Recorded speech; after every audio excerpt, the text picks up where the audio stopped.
If you don't know what this is or how this works, it's very simple. Just talking to this microphone. Really about whatever you want to talk about. It's up to you. We talked about all sorts of subjects so far today. You wouldn't believe all the things we talked about. I'm not going to go through it now because I don't want to sway this conversation. And it's really, we could talk about anything. Have a sweet. It is edible. Well, I hope so because I've had about a quarter of these already. That's what they feed me. This is how I get paid in this job. I thought they were Metal Mickey's Thunderbusters. Oh, they are Metal Mickey's Atomic Thunderbusters. There you go. Apparently. I did offer one to Metal Mickey, but he wasn't hungry. Am I going to turn into a robot? Yeah. Well, WD-40, I think. And yeah, WD-40. But you know, it's got to be very take that in moderation. Anyway, this is Talkaoke. My name's Mikey. What's your name? Jazz. And Batuhan. Eileen. And Paloma. And Dave. Dave, welcome. My name's Mikey. Come and have a seat. Come and get involved in this. Help us warm this up. We don't know what we're going to talk about. Is any thoughts? What would you like to talk about? What would you like to talk about? Anything? I don't know. Anything? What? Have you had any good conversations recently? And what have they been about? Oh goodness. There's quite many. I'm not really sure. Okay, well, I mean, it is a bit hard when you get put on the spot. Pressure on. Anyone else though? Anyone got anything they want to get the ball rolling with? Should robots look like humans? Okay, have you got a view on that? Yeah, you don't really want them to look like humans because that's unsettling. So you've got to keep them on roller skates or metallic bodies or something like that because otherwise we find them threatening. So, I mean, what about Metal Mickey? Is he human enough or is he like okay? He's just about okay, I think. Okay, so Dave says we don't want robots to look too much like humans. I mean, because it's unsettling. I always question why are we, even with robots, when we can build robots with 8 different arms or 5 different legs, we're still trying to recreate humans and in robotic form. Why can we not go beyond our understanding of what the higher intelligence is? Okay. And they don't even have to have a embodiment. They can just be floating around. They can just be a form of network. Okay. Internet is I feel that it's self-aware. Yeah. I don't know. When I've got all my network cables in the box, they always get into a big mess. So I don't think a network will be the best form because it will just be untidy. But look at the simplest form of life. Yeah. An amoeba, a one-celled thing. Yeah. Ravensbourne students. Yeah, Ravensbourne students could be falling into that category at certain times of the morning. But an amoeba, what does it do? It eats, it feeds, it moves. Yeah. And what would it be like to create a robot that does the minimal of those things? Right, so a minimalist robot. Minimal, but we've been talking about physical look. But there's another aspect to it, which is some people will be very happy for a robot to behave in terms of their language as a human being. They would love to talk to something which is a disembodied voice, if you will. They're quite happy with that. But the moment it looks remotely human, it starts to get spooky, doesn't it? Okay, so you think there is a place for robot friends, even if they don't look like... Absolutely. If I could pick up the phone or I could Skype with an artificial intelligence and it talked to me like a normal, conventional human being with some emotional intelligence, I'd be talking to it all day, every day. Okay, would other people talk to a... It's like Siri, sometimes I ask Siri things and I don't get a response back. What sort of things do you ask Siri? Let me look for, just hi Siri, how are you doing? Or, I'm just what are you doing? And then she's like, oh, I can't answer you that. And then, right, I don't know. Okay. So do you ever ask Siri philosophical questions, like how did the universe begin? So we got stuck on that earlier on. I think then she answers Mark Zuckerberg invented me. Okay. I can actually try it. Yeah, because we were asking this earlier on and we didn't come up with an answer. How were you created? Okay, have we got anything? I think. Have you got it on speakerphone? Yeah, I think it's too slow. Let's see whether my Google answers. Okay, I mean, I don't know, should we be having conversations with artificial intelligences? Is it useful? You say yes. I would love to have conversations where I can find out data-based argumentation, and it helps me if I have a question to provide me all that very quickly, so I can understand what sort of questions the logic. would you ask it? I don't know, gender gap payments or things like that. I mean, why is there a gender pay gap? Yeah, not why, but how could you prove to me that there is? What is the maximum and what is the minimum? Okay. And can the computer answer that? I hope so. Okay. It can read all the data in the databases and identify actual numbers. But I think it's fascinating that the most incredibly recognized artificial intelligence there are in history, especially in films and movies, are all disembodied. You look at HAL in 2000. You look at other ones like Aurak from Blake 7 or a number of others. Yeah. These disembodied forms of intelligence were never really perceived of as threats originally. Right. It's only when they started thinking in a way which is in conflict with what a person's desires were that then it became a threat. So I don't think you necessarily need to look at robots looking like human beings, but being like human beings. Okay. That would be cool. Okay. But I think like we always expect like robots, because we always assume that like we are the highest intelligence that like we've encountered so far. But like I don't understand why we're always expecting robots to be like human. Like why are we scared of a robot becoming self-aware? It's because we're scared that like they will try to and rule us, or or entrap us and use us as their slaves. But we are scared of them because we are doing the same to our species. We are doing it to one another, and we think that robots will do the same to us, because that's what humans do when we have power. We just abuse it. Maybe a robot intelligence will be beyond this, and it will just understand that like there's no point of abusing the power. Let's just use the power to share and love and care. That we think about that with regards to robots. Oh, if they become self-aware, they could control us and rule us. But we don't think about that with regards to babies. When a baby gets created, we hope that it will become self-aware. Okay. Even if it becomes a dictator or Adolf Hitler, even at that little age, we're hoping it's going to become self-aware. We'd be worried if it didn't become self-aware, So it's funny that we ascribe that kind of behavior to babies, yet something else that's a lot more kind of innocuous, we're absolutely terrified of. This is rather bizarre. Do you think we should develop robots like we do babies? We spend. I have fun. I think I use the word fun at the beginning of every week, babysitting for my granddaughter. So I could look upon that as developing her. We play little games and we build up the complexity. Would you spend time working with an artificial intelligence? Yeah, wouldn't that be? That would be just. Yeah, an AI baby would be quite interesting to actually develop it with sort of some of your characteristics and your knowledge. It'd be fascinating. Okay. Train it to have your own political views, etc. Like in the future, like our next generations and our kids and their kids are gonna have artificial intelligence friends from an early age onwards, and those artificial intelligences will learn from them, and then they will grow. Does that mean we won't need to hire babysitters simultaneously with our with that person?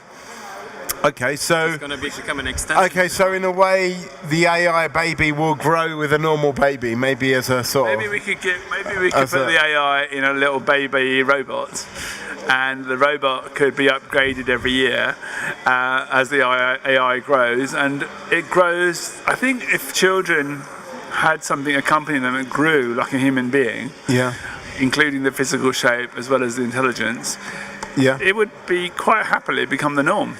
It would. People would accept that. So you think that in the future it could be quite normal to have an AI baby next to your... that grew with you. Yeah. I personally, if I was little and someone gave me an AI baby next to me and we grew up together, it's like friends at school, and they become best friends and then you go out into the world, but they do everything with you. That would be really cool. I'd love to know there's someone who knows my history and knows all my ups and downs, and even can possibly help me because they know how to get around stuff that I've been able to get around myself. That would be amazing.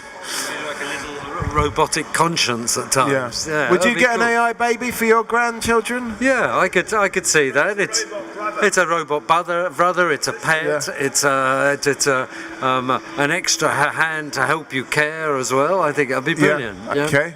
What do other people think? AI baby with your real baby? Yeah, I would love to have a robot be able to tell. Could you play X music for my grandchild. Yeah. Could you produce a smell, which is flower smell to my grandchild? Can you produce a tactile sensation to my grandchild? That would be fantastic. We could have robots which produce tactile sensations, because we only are talking about verbal communication, but there are other senses. Okay, so the robots might develop. Invade all the senses. Come and have a seat on the table of chat. We're talking about, would you have an AI baby? Play with your real baby? Would you train an artificial intelligence in the same way you train a baby, or a baby grows and learns to be more self-aware? Come and have a seat. We have got Phoenix, we've got Jazz, we've got Bataran, we've got Eileen, we've got Paloma, we've got David. My name's Mikey. What's your name? Trevor. What's it? Trevor. Trevor. That's where we are right now. I think pretty soon we're going to have a change of hosts, but we're going to try and keep this conversation going. It's going to be another self-aware human being. We're not quite at the point of artificial intelligent talk show hosts, but yeah, sentient. Are you sentient? Yes. Okay. I mean, I think. To me, if you could have a computer do this job, it would be so much easier for me, because we could expand much faster and we could have Talkaokes everywhere. But anyway, I'm going to clear the deck. So let's give Chris a big round of applause. If you want to sit there, do a bit like this, but in reverse. Just sit on the table, spin around like that, and jump in. Just go on this crack here, though, so you're in the bit that's supported. Yeah. Sit on the crack. Yeah. Well, on the speaker, yeah. Okay, so let's give Phoenix a big round of applause. Let me just fit the headset mic on, and then maybe just get a round of names quickly, just to... Okay. Okay, so round of names again, shall we go? Jayaz. Batuhan. Eileen. Paloma. Dave. Behind you. Trevor. Hi. Okay, so we were... Under the head mic. Yeah. You just didn't get my name. Mikey. Cool. Right. He's the most important one. No, not anymore. Right, stick that in your pocket or something. Yeah. There you go. Okay, right. Hello. Testing, 1, 2, 3. All right, that's good. Hello. Okay, so carrying on. What are we on? Artificial intelligence. I think this started as technology and morality. And technology does technology have morality into it and things? And then we were talking about artificial intelligence and robots. So who wants to carry on? What was the next? It's cutting out a little bit. Maybe don't worry about that one. So just use the big main one. Just use the big main one. Okay, so artificial intelligence. Morality. Now there's a thing. I was speaking to the director of PricewaterhouseCoopers recently, and they were talking about artificial intelligence and how it's being used to help make mortgage decisions. And they said, we actually don't know what's going on inside the little black box. So if someone comes back to us and says, why did you turn down my mortgage application, we can't actually tell them why. So there's a huge ethical problem that they're having, and that they want to know what happened inside so that we can answer to our customers what was the exact reason why we turned you down. So there are moral issues with that, because if you turn down someone's ability to get a home based on an artificial intelligence black box, so you don't know what's going on inside, there's a level of irresponsibility about that, and people like PricewaterhouseCoopers do not want that kind of thing to happen. So morality has to somehow be built in to AI applications to ensure that when it comes to accountability, that can be actually generated. So I think this is some of the conversation earlier. People were saying, it needs to have something into it, morality front. You almost need an artificial intelligence ombudsman to sort of be able to make some sort of judgment, because otherwise, it's, as you say, it's almost random in itself, or it could be the decision that's made about your mortgage. Yep. But I mean, that AI has been developed to maximise the profits for PricewaterhouseCoopers, and I think it goes back to what I was saying before. What is the point of that AI? The point of the AI should be to help people rather than to maximise profits. So if that was designed to actually, if it was rejecting the mortgage, to explain to them how they could either change what they put on the form or what they needed to achieve to get a mortgage, then that would be much more useful to the people. But it's a question of what it was designed for. Who programs the program? Who programs the computer or the original system? There is a new kid on the block, and this happened as a result of the recent person being killed by an autonomously driven car generated by Uber. Yeah. Now, one of the biggest insurance companies in the UK, they said that a lot of campaigns like this are now being put on hold while a 3-year law review is taking place on exactly how do you deal with these situations from a legal perspective. And the new kid on the block is actually accountability. It's all very well having artificial intelligence, but what's now being realised is unless there's a mechanism of accountability built into it, or at least surrounding it and packaging it, you should not be putting it out there. If someone gets driven over by an autonomous car, who's accountable for that? Yeah. Is it the software programmer? Is it the insurance company? Is it the government? So they've realised now, oh, hold on a moment, we're putting everything under suspension until we sort this accountability problem out. And that's the big thing that everybody's trying to grapple with at the moment. When transport, mechanised transport first started, we had exactly this problem, didn't we? I remember on the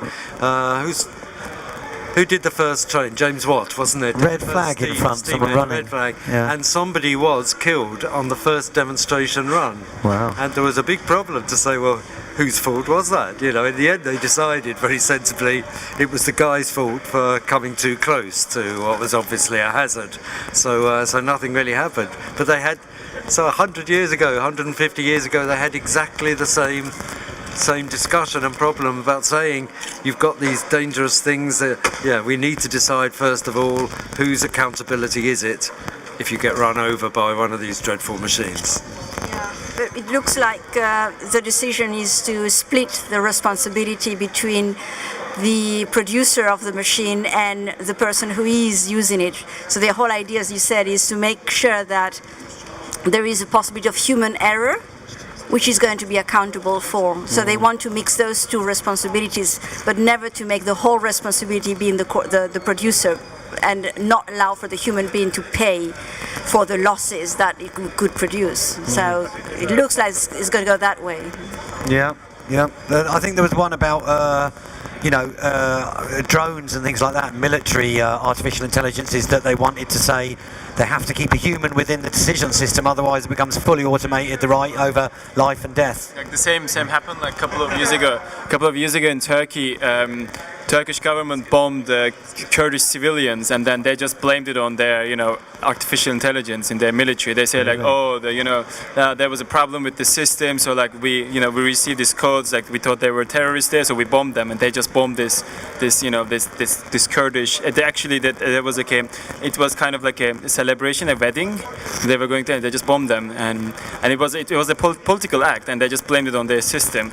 And imagine this on a bigger scale. Like it can happen, in Middle East and anywhere, and they can easily blame the system. Or the robots, what did it? Yeah, they can just say it's robots did it. It's like how they're blaming it on hackers and all that. Okay, we just got a new face at the table. Do you want to introduce yourself, brother? And hi there, my name's Steve Wright from Max PSVR on YouTube. Here at Hackstock, trying to help promote my channel and also at the same time interact with people, just enjoy, have fun, all out for the hackers. Tell us a little bit about your channel. What's your channel about? And web link so people can check it out. Well, my channel on YouTube, Max PSVR. So if you just go to YouTube and type in Max PSVR, you'll come up with my channel. Basically, I look at. I've been very interested in VR, virtual technology, ever since way back when the Virtuality Pod came out in 1980. Since we got the PSVR and the cheap virtual reality has come down cheap and it's in the homes on the PlayStation, my channel is mostly focused on all the PSVR games that are currently out there. The current technology that we've got here help I do 360 videos, animations, graphics, videos, games, reviews, everything that you can do that goes with PSVR. I am just a small channel and I'm just starting up, cool. But hopefully as we progress, as we grow, we improve. Check out, network it. Jazz, did you say you want to say something on the back to the AI? Yeah, when we look at machines, like what was great with the steam engine, there are laws of physics and mechanics which clearly describe what might have gone wrong. But when you're talking about artificial intelligence, you're working with algorithms, and even modern code is very logical, and you can identify all the steps that took part. But the real threat is actually coming out with new kinds of computers which are not what you might call logical in a traditional sense. They quantum computers, for example. Now, with quantum computers, you have no idea what the mechanics was that led to a particular result actually emerging, because it's all hidden in quantum physics. So quantum multiverses, different possibilities. So accountability, pointing to saying something and saying this is where it all started, you can't do that. So there's almost an imperative that in the future, if AI is ultimately going to go down the quantum computing route, before you start off a system like that, you've got to have quarantine in some respect in terms of accountability. Quarantine before you release it out into the it's always got to be packaged in a framework of accountability. The accountability has got to be the egg that everything's got to grow in, and it must never leave the egg. So I suppose the question back there is: do we currently have accountability being put into the AI designing systems? Is too much creativity and playing around, and nowhere near enough responsibility or accountability. Sounds like we need some more accountability. I think that responsibility is a bit different from accountability. For example, the self-driving car maybe has killed someone. In that same period of time, probably 10,000 people have died between then and now in motor accidents across the world, a lot of those due to human error. So the potential for saving lives with self-driving cars could be enormous. And in a way, I think that we somehow got a way to sort of balance the responsibility of when it goes wrong. I mean, it's maybe not easy to be accountable, but someone's got to pick up the pieces and someone's got to find out how to stop that from happening again. But in a way, I don't think that should be the barrier to actually this progress that could potentially save so many lives. Does the circles benefit? I read something about artificial intelligences being able to solve different problems if we put them on the problem for instance, sorting out the environment. Could AIs come out with looking at the whole systems, how we improve, repairing the environment, community, whatever it is? Can I say something? I think that the most important question is when you say that you have a problem, you've got to understand whether that problem is ethical or not ethical. For instance, in the Second World War, the scientists provided to the United States the possibility of having a nuclear bomb, which killed thousands of people in Hiroshima. So the question now is, the problem was that they wanted to finish a war, right? So the question is, right, you want to finish a war that you started probably, but anyway, the question is, can you morally stop a war by killing thousands of people? Fighting for peace, So the question is, are the scientists responsible for what happened in Hiroshima or not? To me, that's the question. No, it's questions. I think like everything is just a tool. Like in case of like atomic bomb,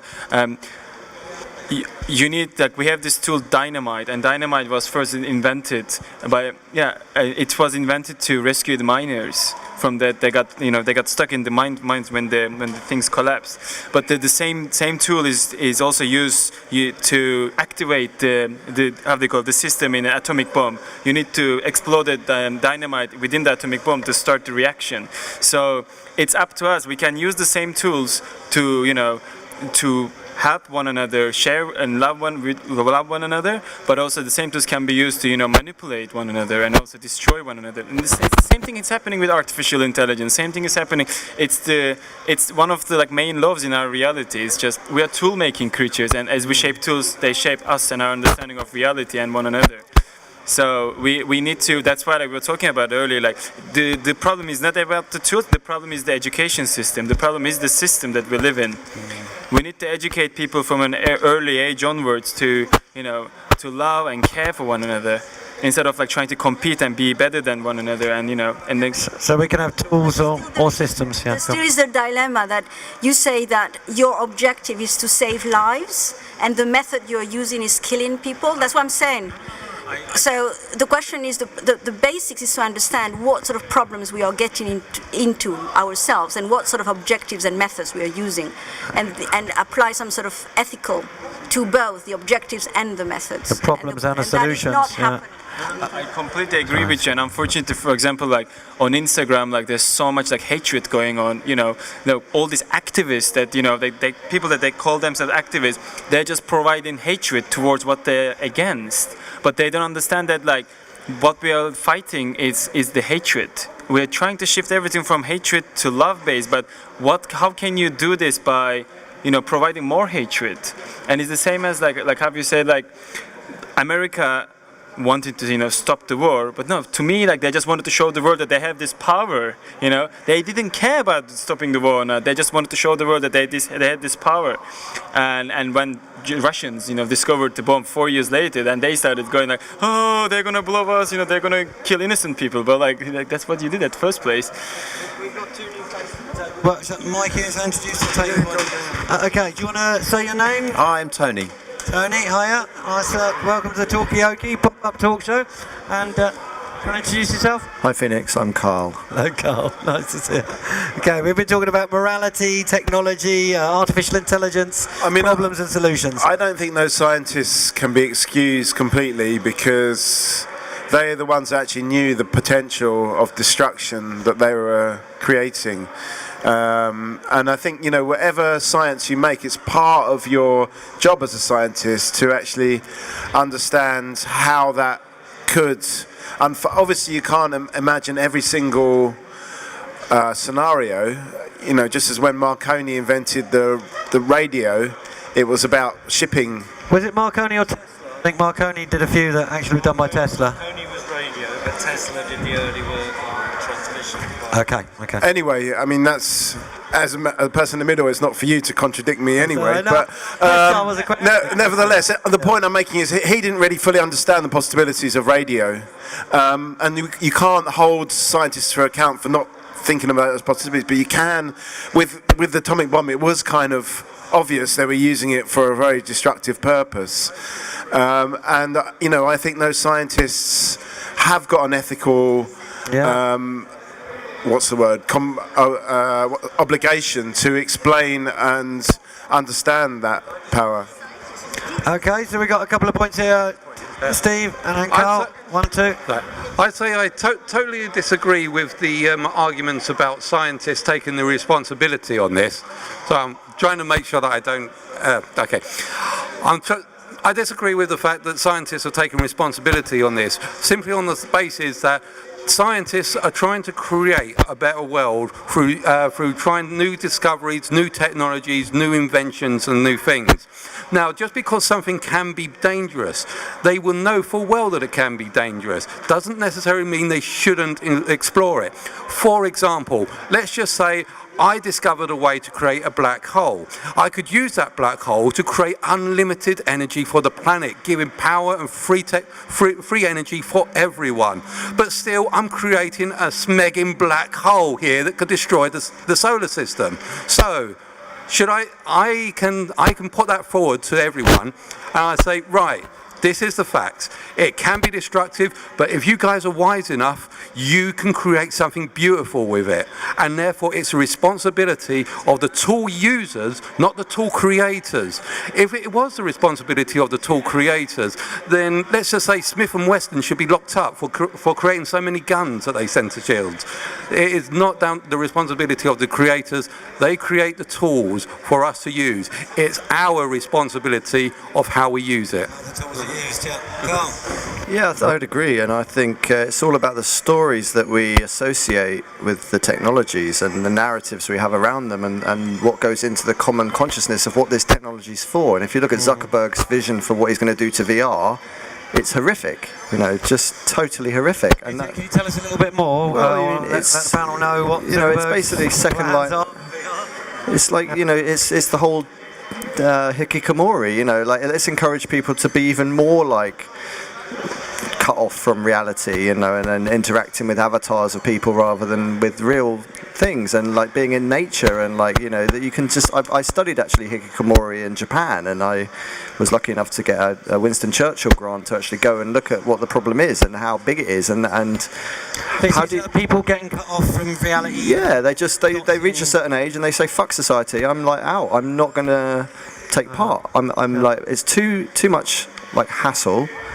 And I'm going to log out, and I'm going to have all my food delivered, and I'm not going to be in society anymore. And then you've lost that person to society. They withdraw into their own flat or house. And technology is obviously going to enable that, but it's a question of, like I say, how do you associate the technology? And I think virtual reality does have major implications, majorly ethical implications, because you can build an alternate universe out there, right? I mean, you look at Ready Player One, where Ready Player One just means that reality is just trashed because everyone's so obsessed with the virtual. So I'm much more interested in mixed reality, where we keep the real world, and then we have this entirely new way of interacting with computers, because they're everywhere again. They're in the world. You know, it's like human-computer interaction isn't screen-based. It's everywhere. Like everything becomes part of. You know, so it's a case of bringing back the analog that way. So because obviously you can't expect kids to like not use technology. So let them use technology, but I think much more is going to happen with mixed reality, where we think about Pokemon Go, right? Pokemon Go was just, you know, got millions of people interested for a very short period of time. But if you could actually get people to vote using that sort of technology, or get people to be aware of climate change through mixed reality, simulating what's going to happen to the climate, to your environment, to your neighborhood, you know, that's where the technology is going to really help. Mix the realities, it's a great idea, particularly for helping environments. Good. Should we go here for brother just here? Unwind yourself. Yeah, waking wound up. Yeah, I think it's both. It's the responsibility lies both with the user and the creator, but certainly with the user, it's not the tech.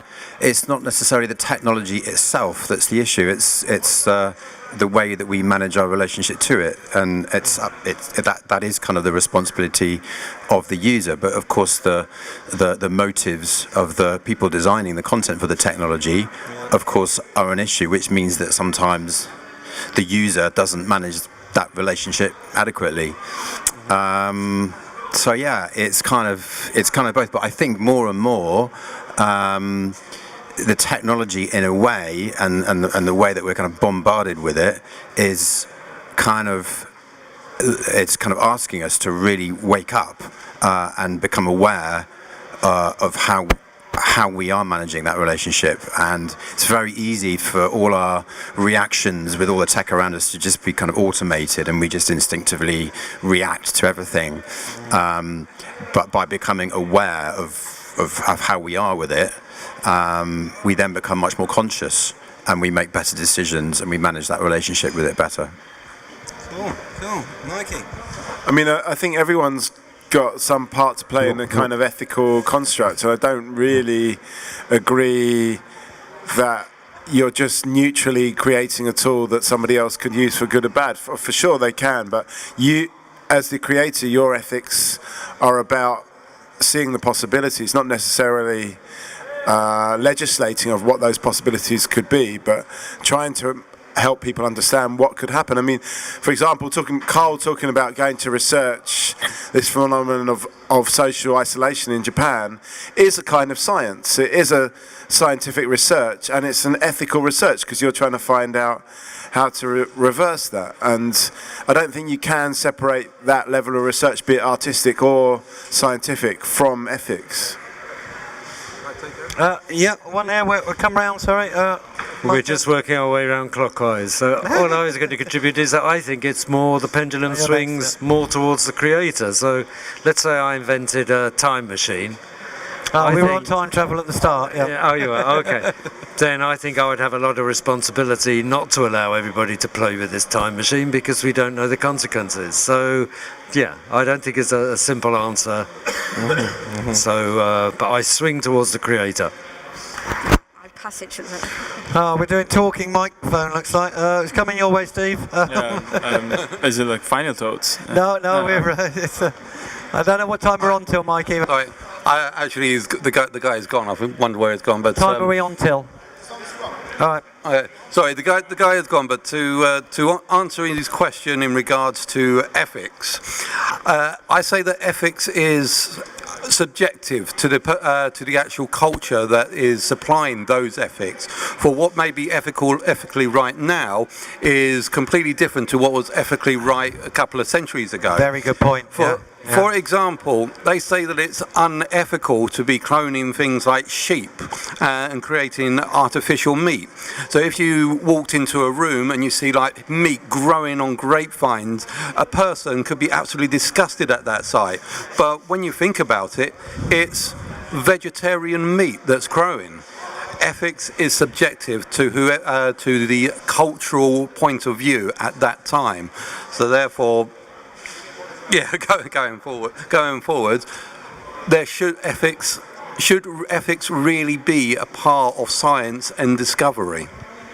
Well, these things evolve over time. Very good point. And what was 100 years, 200, 500 years ago, it's very different, so many hundred years later, how we treat things using Paloma. Can I ask a question? In any discussion, sometimes it's very useful to have a definition of the word we're using. Could you give a definition of ethics? Very good question. There we go. Ethics. Okay, yeah, I certainly see where you're coming from on that. I do this every time. Please define ethics. Now, ethics is a thought of how things should be and should not be. It's a way a person perceives the world of what's right and wrong. It's subjective.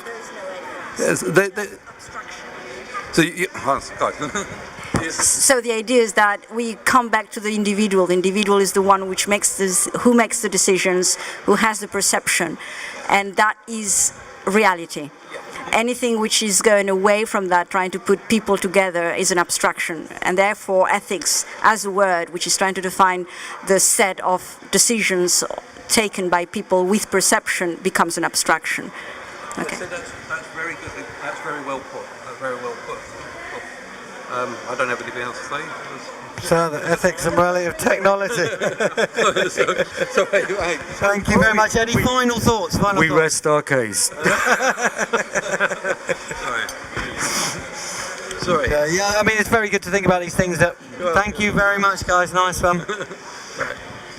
Technology and how it's used and how it affects people. I think it's. I don't know. I think it's a question of when you're looking at how people design technology, you can't really. It's kind of patronising to tell people how you should use it. It's kind of difficult. You see people bastardising and using technologies in ways that were never expected, and I think that's actually a very interesting thing. So the question of whose responsibility is it, the user or the actual creator of the technology, is Steve's point. Yeah. It's a bit of a moot point. There was a computer game that came out that asked this exact question. It was BioShock.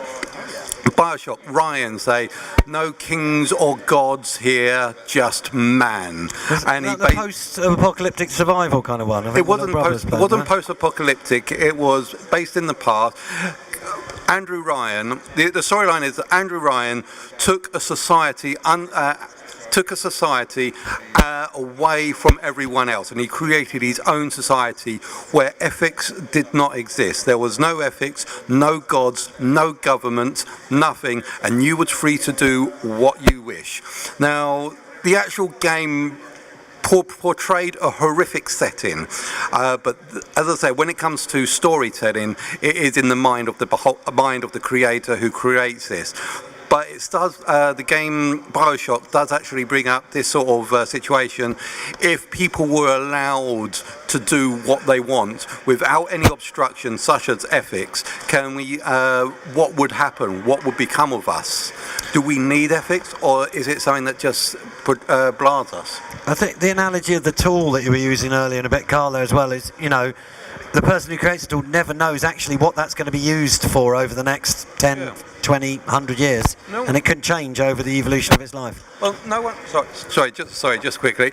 No one knows what the tool is going to be used for. For example, there's an aluminium can there. The person who designed it with a very specific design in mind to create and store liquid for people's consumption. Yeah, if you was a psychopathic murderer, you would like tear it up, use a razor sharp edge and cut someone's throat with it. That can become a weapon.